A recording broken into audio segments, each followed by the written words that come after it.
Hey, Michael. Hey, Scott. It's our 5-minute lead, constant communication. Hello and welcome, everybody. We are all the Sons of CPAs. Join us with our 5-minute lead with Michael Lee. Let's begin today's 5-minute lead with your hosts, Michael Lee and Scott Scarano. And this week we got a topic that is close to your heart. Yeah, how to solve the 5 main communication challenges of working remotely. And I'll leave the link in the show notes. The article highlights 5 main challenges, but I think as we were both reading it, we realized that there's more. These are 5 challenges for some firms, but for different firms, like our firms that are truly remote, what are the challenges of communication that exist in remote work that's unique to remote work that don't exist in an office, right? Because now you're not physically in the same space, you're virtually in different spaces.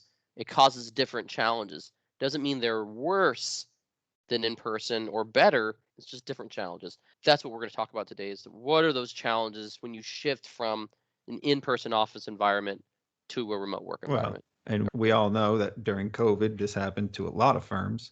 Yes. And it was sink or swim. I don't know if I mentioned it, but my firm was in person pre-COVID. Now I don't. It's a big shock. And there are lots of challenges. The 5 ones that they talk about here, and I think we can both agree they are challenges. Less opportunity for impromptu conversation to gather information quickly. In-person conversation, just popping in somebody's office.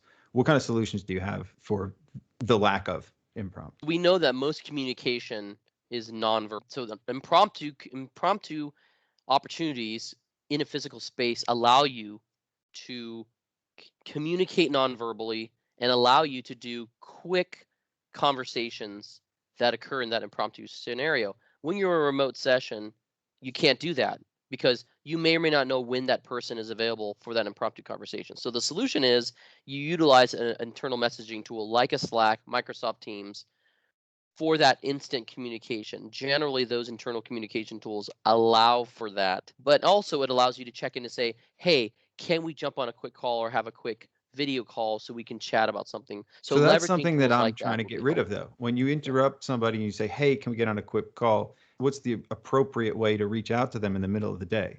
They could be working on some deep work. Like, how do you reach out to them? If they're working on deep work, then they need to have the permission to ignore you. No different than in an office. Or like we said before, have their alerts off. If you do reach out to them, they catch it in between sessions of work. Yeah. Or like when you're in an office, what do? You have a do not disturb sign on your door, right? So you don't have anybody disturbing you. Can somebody reach you for an emergency? Yes, you have to tell them how to do that. You should be telling people how to reach you for an emergency if you're in deep work and you don't have Slack or notifications on. Can they text you? Can they call you? Can they reach your assistant? Or what do they do? Yeah. What we've tried this year, and this might not be foreign to anybody, is office hours. Everybody's got 2 hours during the week. You got to have about a day or two spread between them. And that's your time to pop in and chat. It's planned, intentional, impromptu times, right? They're intentional and they're called office hours. That's a solution. The informality of an office, that you get those bonds and the communication, like the relationships that you might be missing, because when you are doing just video chats and it's always, can I grab you for this? I only got 15 minutes. You tend to stay right on point and just focused on the work. What do you do to get some real culture in? Yeah, really, we're talking about building those relationships outside of just business related meetings. We intentionally have planned, for example, this morning, I have every Wednesday coffee with the CEO, right? So every Wednesday, I have 30 minutes on Zoom. Everyone in the company is invited. Anybody can come. It's optional. It allows you to connect with the CEO, right? It allows you to connect with me. And I encourage any of your team leaders and anybody to do this, where maybe they're not accessible to everybody, but they should be. So it allows me to be accessible to everybody who wants to drop in and just chat. And I make it purposeful that we don't talk about work on those calls. This morning, I always come up with a topic. This morning, it was, what was your first job? Where did you first work? Cool. So I get to hear everybody on the call. What was their first job? What was it like? It was such a fun time. But that's an example of something we do. We do a once a month fun game time where we have another employee that actually plans an event, a social event that we do after work on Thursdays. And the Fridays, twice a month, we have virtual games that we play for 30 minutes. So we'll play some kind of virtual game. Everyone's invited. So all of these are optional times, but it lets people impromptu connect for Yeah. outside of work things. So I'm going to thread the needle here because we do almost very similar, and neither of us have talked about this before. And so we usually do Jackbox games every so often. Yeah. We have our every Tuesday and Thursday, we call them tea days, together days. We all have an hour where we just get on a call. We usually have a question of the day and what did you have for dinner last night? And it was a great question, though. We had some great conversations about it. And oh, wow, I'm going to have that for dinner tonight. It was cool. And once a month, we all get together so there's sort of like, I'm in the triangle in North Carolina, Raleigh, Durham, Chapel Hill, and I have people spread out all over those areas. I live in the middle there. We all meet somewhere close to my house and I get to walk. It's my little clubhouse, and we all meet there once a month and we just have dinner. Yeah, I try not to make it about work, but I don't know where to draw the line. Like when do you, when don't you in these times?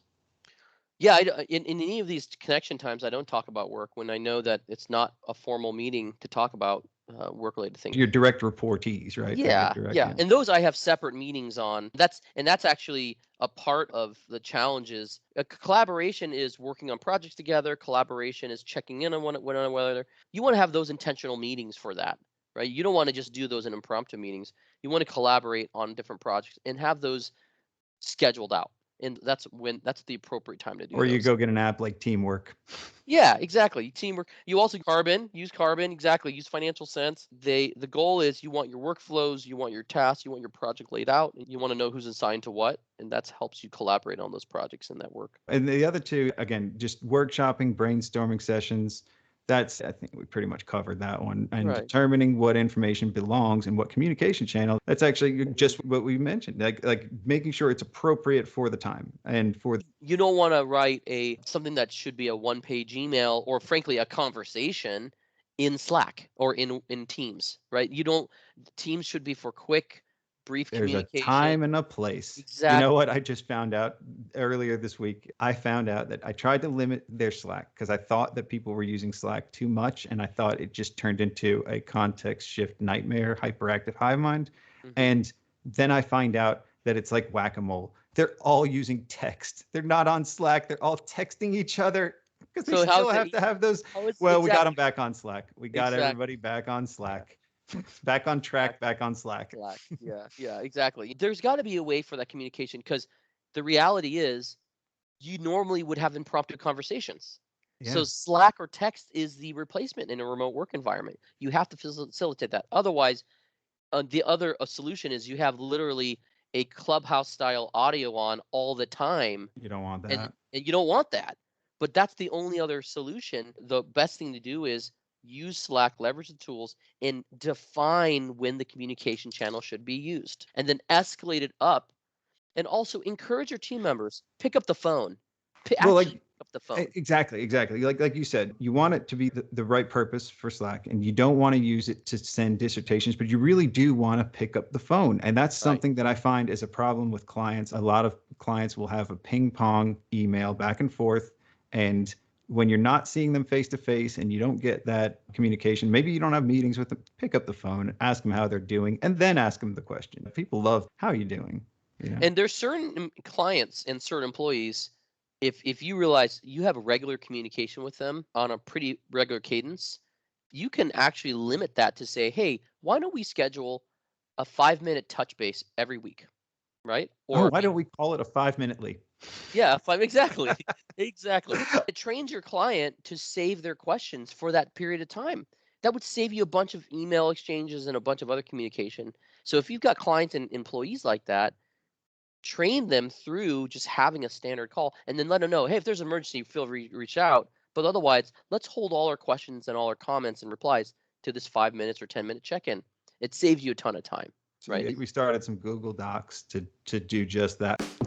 Well, the last challenge, replacing non-work related culture building and ad hoc communication, which we talked about before, right? Culture building activities, replacing that. Ad hoc communication, we need to replace all that occurs in the office. We need to replace that with online. And so that's why you have different channels. Like we have a water cooler channel where we post fun pictures, and that channel definitely. I like Carbon's information, or the examples. I like the what you're reading. I like that. Yep. Listen to this. I always send music to people all the time. I like these ideas. This is good stuff.